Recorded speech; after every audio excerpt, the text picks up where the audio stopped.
نبی پاک صلی اللہ تعالیٰ علیہ وسلم نا مسجد شریف میں آئے نماز پڑھانے۔ بہت سارے لوگ نا بچپن سے بڑی محبت والے ہوتے ہیں، چھوٹے ہوتے ہی بڑے پیار والے ہوتے ہیں، عشق لگا سی کھیڈاں کھیڑ دی دو۔ چھوٹا سا بچہ حضور مسجد میں آئے نماز پڑھانے تو نبی کریم علیہ السلام نے اپنے نالین مبارک اتارے تو اس بچے نے فٹافٹ اٹھا لیے، اٹھا کے نا پھر اس نے وہ جوتے صاف کیے، صاف کر کے اپنے پاس رکھ لیے۔ حضور نماز پڑھا کے باہر نکلے، چھوٹی سی عمر ہے، اس نے حضور کے سامنے نا وہ یوں کر کے نالین شریف رکھے، کریم رسول نے پہن لیے، حضور مسکرا کے چلے گئے۔ کیسا نصیبوں والا بچہ ہے۔ اگلی صبح پھر حضور نماز کے لیے آئے تو اس نے اسی طرح محبوب نے جوتے اتارے تو اس نے اٹھا لیے، پھر حضور کے جوتوں کو صاف کیا، پھر اپنے پاس سنبھال لیے۔ حضور نے نماز پڑھائی، فراغت کے بعد کریم نکلے تو اس نے پھر اسی طرح جوتے رکھے۔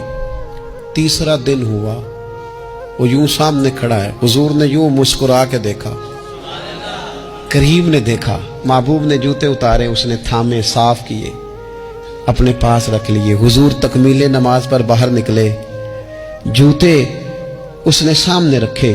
اب حضور نے پوچھا بیٹا کیا نام ہے؟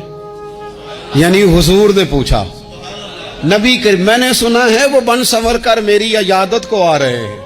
یہ دیکھو نا، نرخ بازار محبت کا انوکھا ہی ہو گیا، نرخ بازار محبت کا انوکھا ہی ہو گیا، خود خریداروں میں شامل آ کے مولا ہو گیا۔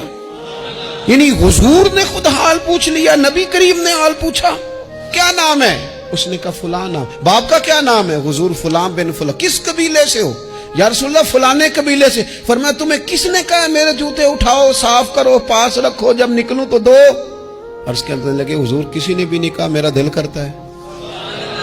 یا رسول اللہ میرا دل کرتا ہے، مجھے کسی نے بھی نہیں کہا۔